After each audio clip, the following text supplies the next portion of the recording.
ఏడాదిలో 1,50,000 కోట్ల అప్పు. అన్ని పైసలు ఎక్కడ పోయినాయి? రైతు భరోసా ఇయ్యలే, ఒక్క ఇల్లు కట్టలే. పదవి కోసమే ఢిల్లీకి మూటలు మోసిండు. కాంగ్రెస్‌వి బక్వాస్, బోగస్ మాటలు ఇచ్చిన హామీలపై జనం నిలదీయాలే.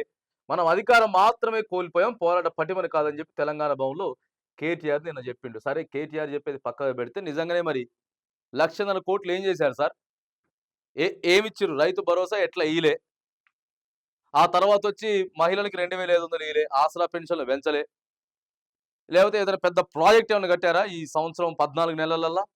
ఓ సెక్రటరియట్ లాంటిదో, అంబేద్కర్ గారి బొమ్మ విగ్రహం లాంటిదో, లేకపోతే కాళేశ్వరం ప్రాజెక్ట్ లాంటిదో ఏదైనా తీసుకున్నారా? ఒక మంచి ప్రాజెక్ట్ లేకపోతే ఒక బిల్డింగ్ కట్టినాం. ప్రభుత్వం ఒక బిల్డింగ్ కట్టినాం. ఓ హాస్పిటల్ కట్టినాం.